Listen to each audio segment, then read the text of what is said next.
Ito po ang ikinasasama ng loob natin, naghuhugas kamay pa si BBM 'no, na wala daw siyang ano, hindi daw 'to usapin ng politika, hindi daw 'to usapin, wala daw siyang magagawa kundi lahat nagsasabi na may nagawa ka. Lahat nagsasabi ikaw ang dahilan bakit naroon. Sabihin mo lang, o teka muna, hintayin natin yung Supreme Court. Nagpunta na pala sila sa Supreme Court, hintayin lang natin. Baka tayo lumalabag sa korte natin. 'Di ba? Kung sa totoo lang, anong sinasabi mo na wala kang magagawa? Kung pinauwi mo sa Davao si Tatay Digong, di tapos na. Sasabihin nyo, wala kayong magagawa. Hindi makukuha sa paghugas kamay mo yan na dahil nag-request yung lalo mo lang pinapakita. Ngayon, wala nang kikilala sa'yo. Pag merong OFW na mabibitay sa ibang bansa, kung napapakinggan nila tong mga balita na to, no? Pag merong na isang anong tawag diyan? Isang OFW na halimbawa bibitayin sa ibang bansa. Usually nakikiusap yung presidente na wag nang bitayin at patawarin. Sino makikinig sa iyo? Sasabihin nung leader, kung ako yung leader na makikiusap ka, mamamayan mo nga, hindi mo pinotektahan eh. Ibinigay mo nga si Duterte sa ICC. Kala nyo naman yung ICC napakalinis. Yung mga European, sakala nyo malilinis sila. Utot nyo. Baka pag nagbasa kayo ng history ng mundo, makilala nyo kung sino yung mga Europeans. Lahat ng pwedeng kasamaan ng sa tao, ginawa ng mga yan. Mula sa pagbebenta ng mga alipin. Hindi nyo kilala yung mga Europeans. Wag, hindi pa nga nagsusorry ang mga yan sa mga ginawa nila eh.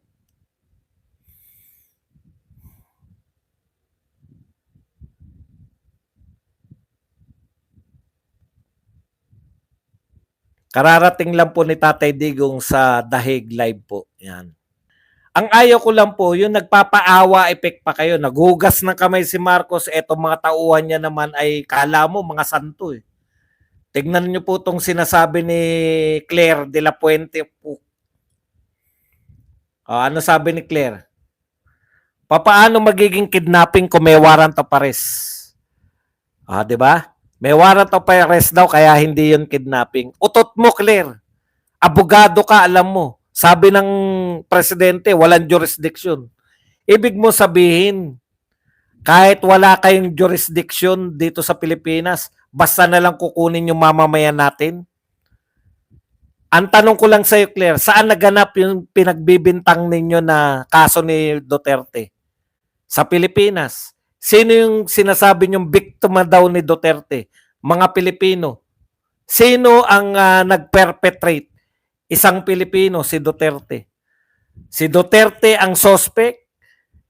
Mga Pilipino ang sinasabing mga biktima at naganap sa Pilipinas. Gusto nyong linisin, pinahuli nyo sa ibang bansa para doon linisin. Ano kaso ni Duterte? Mga adik. Pinahuli nyo sa bansa na ang adik sa kanila ay hindi problema. Cultural yan. Clear. Dehado tayo doon kasi sa tingin nila ang mga adik mababait na tao. Tandaan po ninyo, iba po yung adik doon sa kanila. Naroon lang sa mga lugar kasi huwag kayo alis dyan, bibigyan namin kayo ng panturok. Hindi po binibigyan ng panturok dahil kung ano pa man. Dahil mas importante sa kanila yung mga adik nila ay hindi magkahawahan ng AIDS. Naintindihan nyo? Pag hindi sila nagbigay ng panturok, isang panturok lang, pag may AIDS na isang adik, may AIDS na lahat. Yun ang nakikita nilang problema, AIDS. Pero yung addiction, hindi nila. Kaya galit sila kay Duterte. Bakit ay naano yung nagtanong na reporter? Eto po, Pinagkaitan po ba daw ng medical care si Pangulong Duterte? Meron po bang pinagkaitan na 3 doktor, 1 nurse, ang kasama sa eroplano? Puta, feeling nyo pa si Duterte pa ang pinakamaalwan sa buhay. Hindi usapin kung may medical ano kayong ginawa. No? Ang usapin dito, hindi po medical lang ang pinagkait nyo. Pinagkaitan nyo sila, si Tatay Digong, pinagkaitan nyo ng kalayaan. Mas malupit po yung pagkakait ng kalayaan kaysa medical care.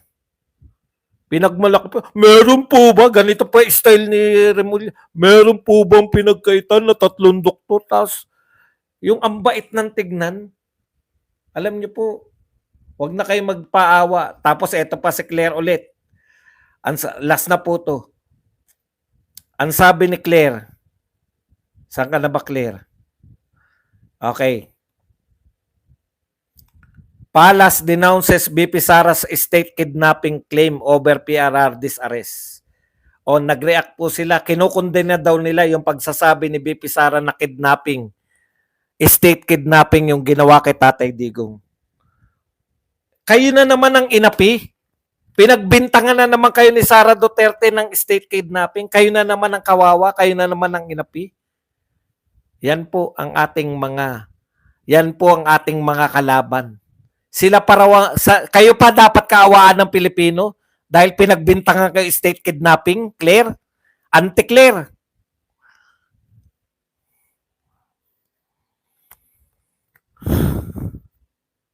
Huwag niyong tatantanan ng Supreme Court. Nasaan ang First Lady? Ang alam ko po, ang First Lady di umano ay nasa secret. Hindi po natin makumpirma kung nasa ng First Lady. Pero yung hula nyo is as good as my hula. Si Tanto ko po, medyo kakilala ko po ng, hindi naman personal na personal. Meron po kami pinagsamahan. Kala mo yung apo po na yan ng taga-Rostans di ba? Ayan. Nasa ng First Lady. Matanda na FPRRD, pilit nyo pa kasi ginagamit sa politika. O kami na po ang may kasalanan. Pasensya na po. Ginagamit lang daw po natin si Tatay Digong sa politika. Hello? Alam mo ba na si Tatay Digong ay politiko na noon pa? Kung sa tingin mo, si Tatay Digong ay ginagamit ng mga konsino sa politika, hello ulit. Alam po ni Tatay Digong. Iko-quote ko lang yung wag na natin i-quote kasi kalaban na natin si Enrile. Meron pong matandang nagsabi, maybe we are senile but we have buo pa po yung utak ni Tatay Digong. Maring mahina na yung kanyang katawan pero yung kanyang utak ay gumagana pa po. About sa mga mali sa budget para alam nila na hindi takpan ang issue. Alam mo, adobo, dapat ganito, no? Sana po wag din nating kalimutan na may problema pa sa budget. Okay lang yun eh.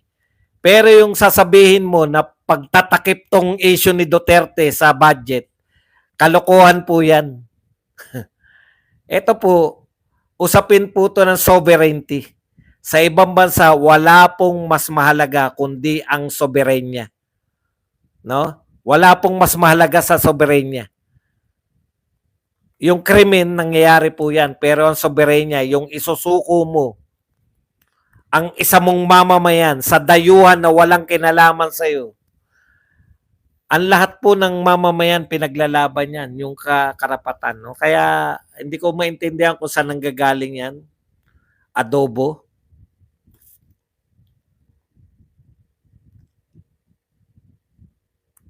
Bobo ka, vlog-vlog ka, kain ka ng gulay.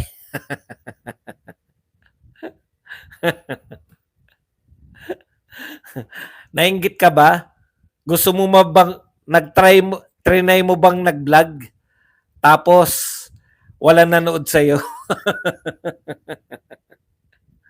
Huwag kayo pumasok kung nasasaktan ka. Kung nasasaktan ka na may nagbablog na katulad ko, ano magagawa natin?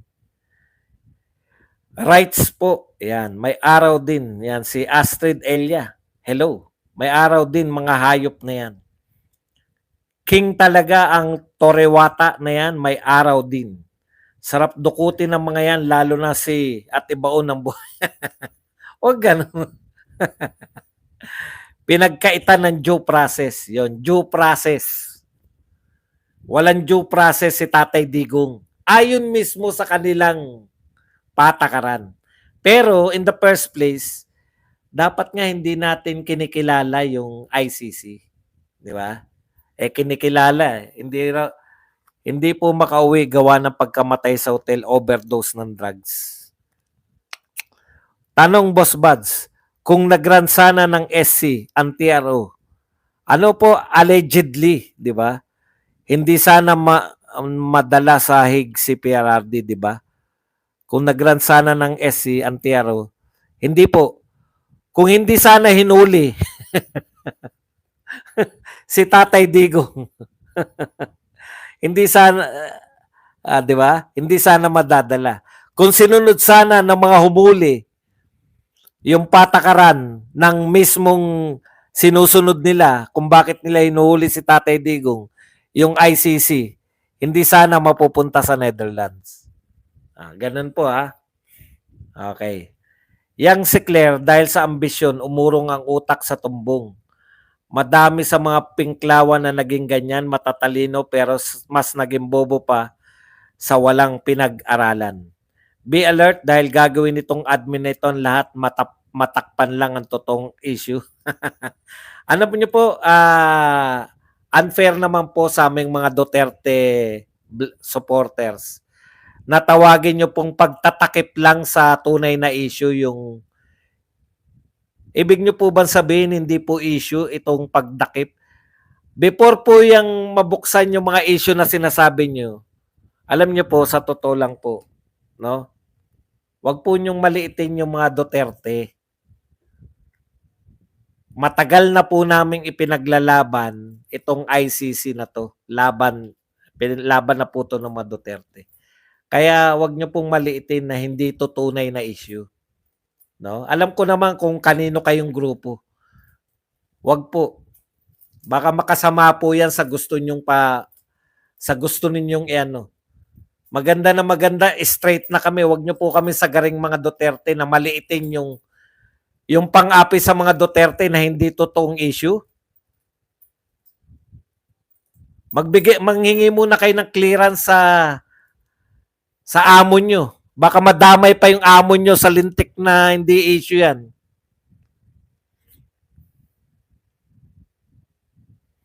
Matagal na po kaming Duterte.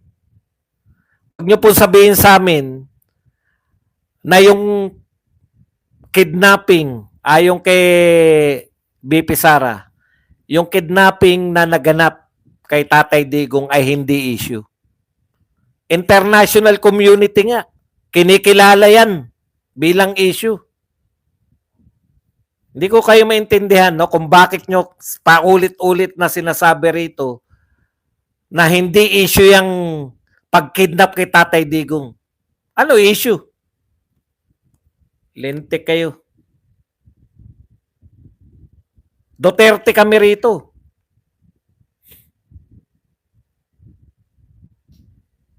Hindi nyo po pwedeng, kahit po may warrant of arrest yan, wala naman jurisdiction. May warrant o wala, kidnapping ayon kay BP Sara. Huwag nyo na pong ulit-ulitin yung hindi issue to. Magagalit kami mga Duterte sa gusto nyong pasikatin. Paulit-ulit kayo dyan eh. Na hindi issue tong Duterte. Bakit kaya hindi sa kanila issue? Kung hindi po sa inyo issue, labas lang po kagad kayo. Ayaw nyo nito, hindi issue sa inyo to. Buong mundo issue to eh. Pwera sa inyo, tindi nyo naman.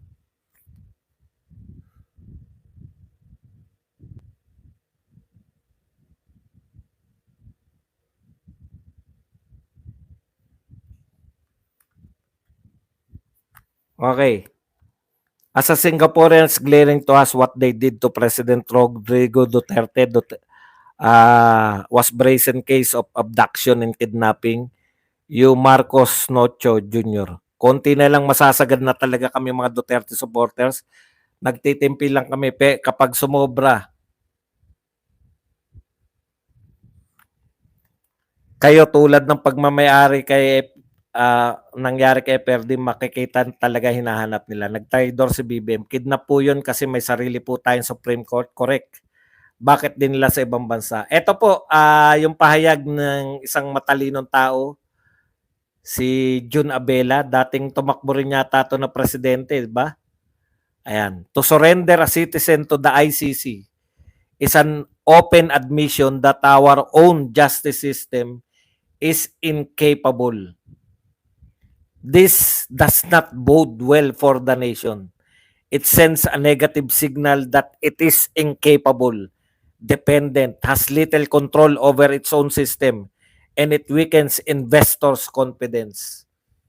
Kaya po, ang unang napektuhan po, ngayon, bagsak ang ating stock market.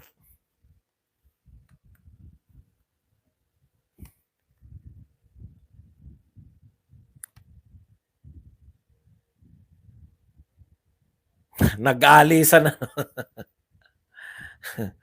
Nag-aalisan na naman.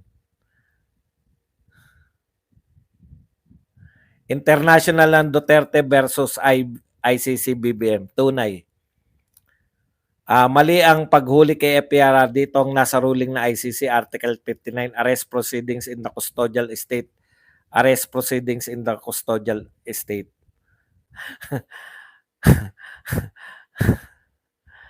Hindi ko po alam kung ano po ang gusto ninyo.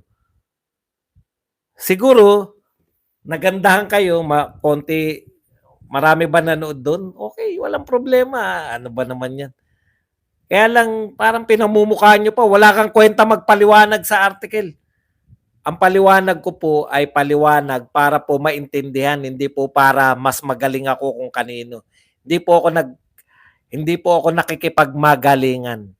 Mas magaling na po sila sa akin. Takang-taka nga ako sa inyo eh. Kung sino nyo po iniisip na mas magaling po sila. Hindi po ako nakikipagpaligsahan. Pero paulit-ulit na kayo. Hindi pala ako magaling. Ayaw nyo pala sa paliwanag ko. Di labas lang. Hindi nyo po kayo makakapilit dito na umalis kasama nyo. Mag-retire na kasi this month.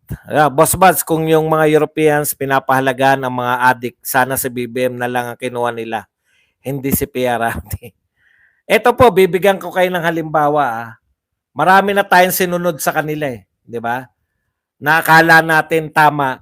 Pero actually, sinusunod natin yung mga yan. Pagkain ng aso. No? Yung pagkain po ng aso ay tradisyon po ng mga Pilipino yan sa norte. Pinagbigyan natin sila, pinagbawal natin kasi hindi sila kumakain ng aso. Alam niyo si Antonio Banderas? Ano? Alam niyo si Antonio Banderas, yung artista yun eh, na Espanyol. May nagsabi sa kanya, bakit kayong mga Espanyol nanonood kayo ng nung toro-toro, yung torero, yun kasi number 1 sport sa Spain eh.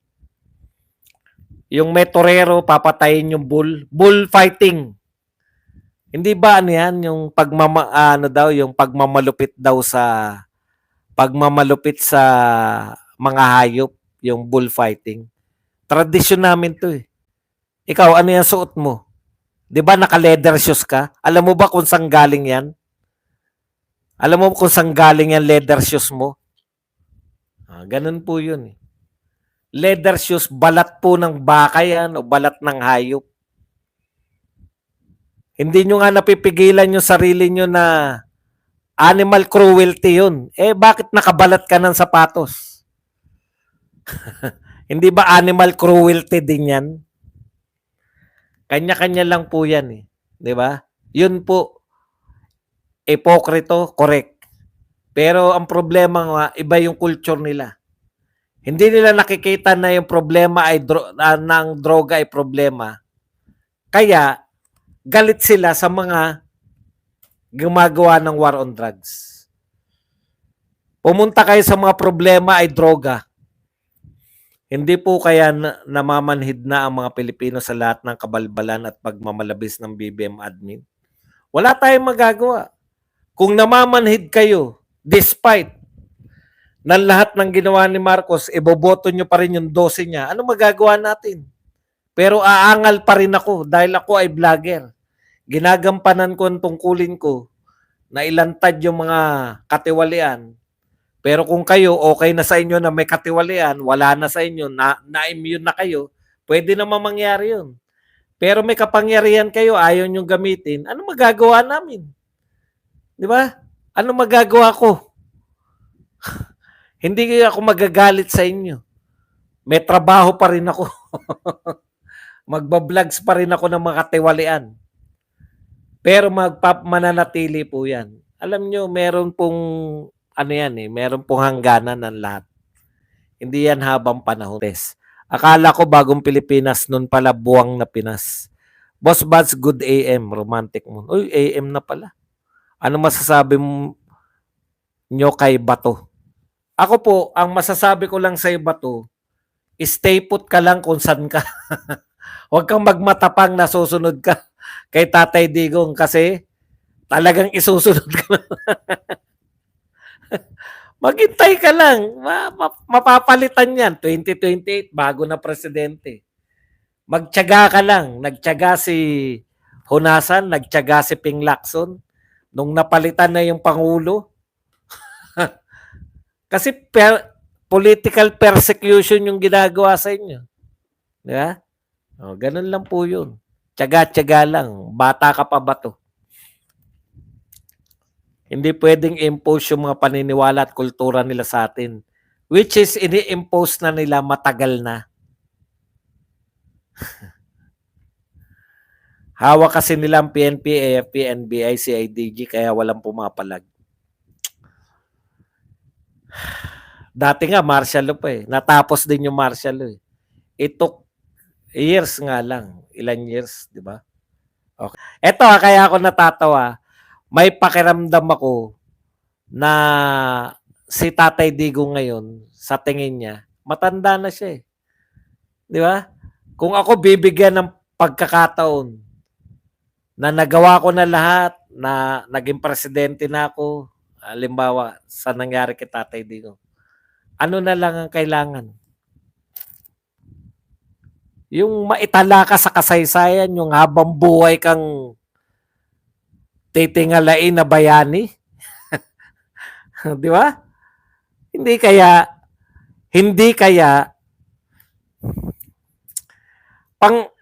tama yung nagsabi na maaaring political strategy yan. Kasi ang pananaw natin hanggang 2025 lang, hanggang 2028 lang. Pero knowing Digong and the Dutertes, kasama si BP Sara, ang haba na ng tinakbo ng utak nila eh. Kumbaga sa chess, tayong mga hindi naglalaro, pang hanggang next move lang tayo eh. Ano yung susunod kong tira? Pero yung mga grandmasters, 10 tira po ang ahead. 10 tira alam na nila. Alam nyo yun? Immediate impact niyan, tama pala si Tatay Digong all along. Sabi nga ni KPL, minsan si KPL, may mga ano rin to eh, mga bright ideas din to si KPL eh. Sabi ni KPL kanina, nag-uusap kami. Sinasabi ko kasi sa kanya, alam mo KPL, matanda na si Tatay Digong eh. Palagay ko sinasadya niya ton lahat para maging bayani siya. Di ba? Hindi natin, masakit pong tanggapin kasi ngayon nagaganap eh. Pero kung magiging bayani siya dahil dito, Patay na tayong lahat katulad ng mga kasabayan ni Rizal at Bonifacio. Patay na lahat sila eh. Pero hanggang ngayon, pinag-aaralan pa natin yung kabayanihan ni Rizal at Bonifacio. Alam niyo yung seizing the moment, may chance siya na magkaroon. Bakit ano po masusulat sa kasaysayan? Dahil sa gusto niyang iligtas yung mga kabataan mula sa kapahamakan ng droga. Si Tatay Digong ay inireklamo sa ICC. Si Tatay Digong ay nakulong. Na-imagine nyo ba yung how glorious it is? At si Tatay Digong, sabi ko nga kay KPL, si Tatay Digong, wala na eh. Ang pipiliin niya, dalawa option niya eh. Peacefully, na makakasama niya si Lord peacefully, na mabubuhay siya sa Davao na hindi na nakikialam sa politika, nakasakay na lang sa ugoy-ugoy sa kanyang katandaan. Wala na eh. 'Di ba? Bakit ka pa kung hindi na siya nag-iingay?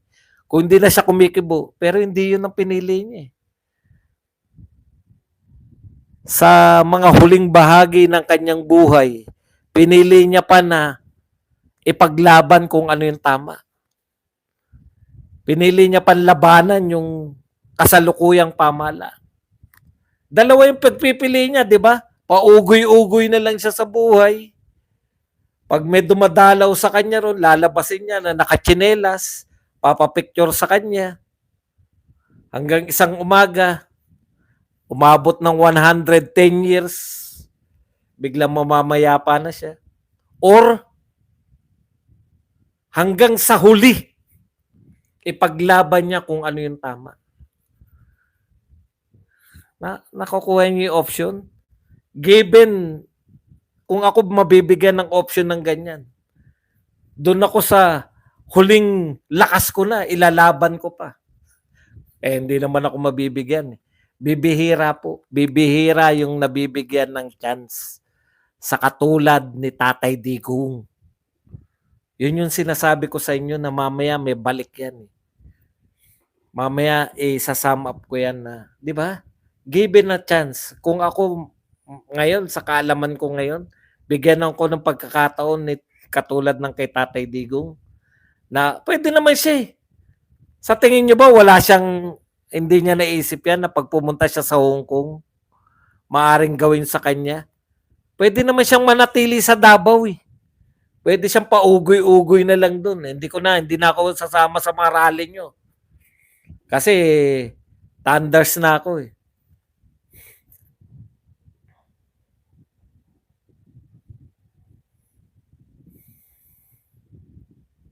Kaya maging masaya pa rin kayo. Ano man ang mangyari kay Tatay Digong, maging masaya pa rin kayo. Malagpasan niya to, makabalik siya sa Pilipinas.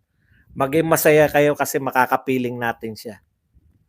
Hindi niya to malagpasan, makulong siya habang buhay doon sa ICC, mas lalo pong magiging malaki ang magiging papel niya. Dami pong mga dakilang tao na dumaan sa persecution. Kinakailangan po yun. Kinakailangan dramatics.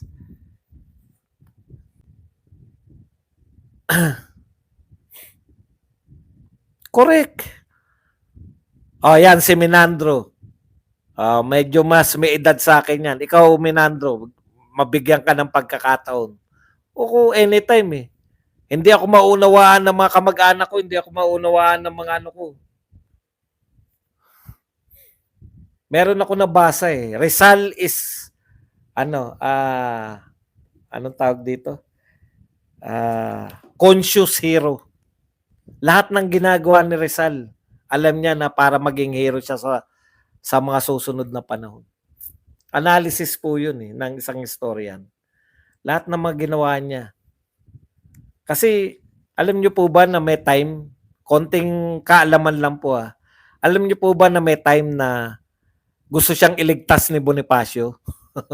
Kasi ang dali lang pasukin nung kulungan niya eh. Bago siya dalhin sa dapitan o sa dapitan na mismo, ililigtas siya ni Bonifacio para mabuhay siya. Hindi niya. Pinili niya yung dramatic na kamatayan. Kita nyo naman habang buwa. Patay na tayo, si Rizal pinag-uusapan pa. Patay na lahat ng kasabayan ni Rizal. Pinag-aaralan pa si Rizal. Dakila sir si Tatay Digong lalo. 'Di ba? 'Yun ang kulang niya yung nagawa niya na 'yan lahat. Pero mas yung doon ako na-excite eh. Maring di kayo na-excite katulad ko. Pero na-excite ako sa buhay ni Tatay Digong. Yan, sinong presidente natin yung ganyan ka-dramatic? Wala. Kulang pa sa edad si Kitty, di on national position, local pwede pa, inshallah. Tatay Dig exiled by principle. Correct. Boss Buds, late ako. Totoo ba yung naka-hold si Lisa Marcos sa US? Hindi po natin, wala po ako nababalitaan. Safe na safe. Hindi, wala po ako nababalitaan. Pera biro. Panay mga, di binabalita ng mainstream media. Sir Buds, pinababalik ni Donald Trump si PRRD sa Pilipinas pag di daw ginawa, they impose 50% tariff. Sana totoo. Galing ng analysis mo, sir. Boss Buds, ano na po mangyayari kay FMs? FMs? FMS? Sino po yung FMS? Boss Buds, sana mapawalang sala. Shoutout po. Care ng Macau. Kamag-anak pala ni Duterte si Jose Rizal, true Rizal sister. Yung great-grandfather niya ay asawa ng kapatid ni Rizal. Talaga? Hindi ko alam. Kaya alam may dugong bayani pala to si Digong eh. May Narcos Junior conscious addict. Excited din ako. Boss Buds, best president ang tingin na marami kay Pe. Yun nga pala, nakalimutan ko yung sinabi. Ako kasi ganun eh, ang layo na ng pananaw ko eh. Pero si PL, share ko lang yung sinabi niya. Sabi ni PL, alam mo boss, di ba sinabi ni Tatay Digong lahat ng kandidatong to mananalo? Hindi kaya ito yung, ang inisip daw ni KPL noon, nung sinasabi ni Digong yun. May gagawin tong matanda na to na drama eh. Hindi kasi kami maniniwala na hindi alam ni Tatay Digong tong mangyayari. Imposible, di ba? Bakit of all, di ba? Pwede naman siyang hindi na ipaalam sa madla kung saan pupunta, di ba? Okay. Bakit? Alam niyo ibig ko sabihin? Tapos may pinapakita na sila Torre. Tandaan niyo si Torre, bago nila pasukin din yung yung KOJC, 'di ba may mga simulation exercise din? Kaya alam na ni Digong yung moves eh. Alam niya na yan eh. May simulation na. Pero bakit tumuloy ka pa rin? Bakit tumuloy pa rin? Nakukuha niyo ba? Nakukuha niyo ba? Ba't wala balita sa Paulo Tangko? Yun po. Meron po nababalita. May balita naman. Pero hindi po yung kasing gustong balita na gusto nyo marinig.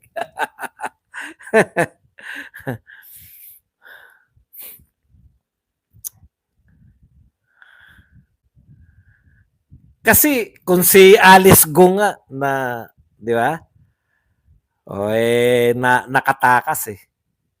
Pwede po yun eh. Pwede po yung gawin ni Tatay Digong sa husay. Kung gusto niya lang makauwi sa Davao, kung gusto lang makauwi ni Tatay Digong sa Davao, di ba? Parang posible na wala makakaalam, nasa Davao na siya. Di ba? Pero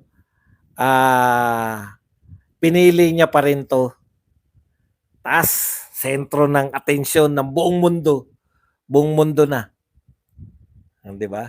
Ang epekto niyan, yung sinabi niya, mananalo kayo lahat at may expense. Sabi ni sabi ni Kapil, o nga no. Kasi ako, maaaring sinasadya ni Tatay Digong kasi conscious siya, katulad ni Rizal na yung alam niya yung historical, nasabi niya sa Hong Kong eh. Pag ako na pahuli, mag-contribution na lang kayo para ipagtayo nyo ako ng bantayog katabi ni Rizal. Si Rizal may hawak na libro, ako may hawak ako.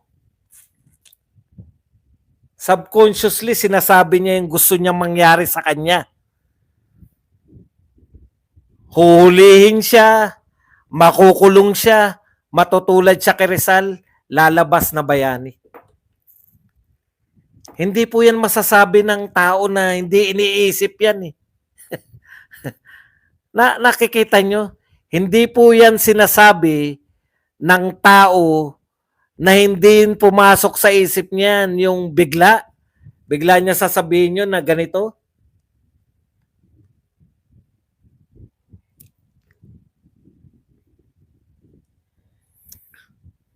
Yun yung sa akin. Kaya sabi ko, conscious to. Alam niya yan. Nasasabi niya eh. Huhulihin siya. Makukulong siya. Ipagtayo nyo na lang siya na rebulto.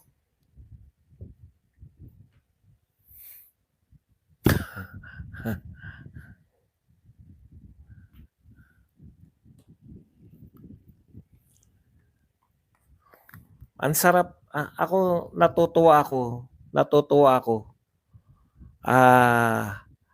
Sa nagaganap kay Tatay Digong, kung mas may yung drama ng buhay niya hindi pa tapos eh. Hanggang sa huling lakas niya hindi niya tinapos ng retired and sitting in his rocking chair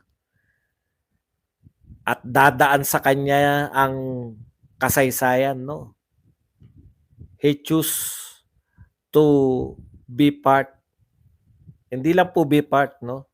Siya po yung gumawa pa ng kasaysayan sa huling bahagi. Sa huling bahagi ng kanyang masasabi natin mga huling hininga niya. Parang mga, 'di ba, yung alam mo na yung magaganap, yung si Rizal na sumulat na may ultimo adios. Alam niyo yung ganun? Tapos ibinigay niya sa kanyang kapatid yung lampara. Alam niyo ba yung istorya nung may ultimo adios ni Rizal? Dumalaw yung kanyang kapatid, binigyan niya ng lampara, tapos naroon nakasulat yung tula niya na may ultimo adios. Actually, walang pamagat yun eh. Yung later na nalagyan ng pamagat na may ultimo adios. Adios, patron. Napaka-historic no, nagbibilin siya sa Hong Kong. Makukulong ako. Ay mahuhulihin ako, makukulong ako. Pagtayo nyo na lang ako, mag-contribution kayo.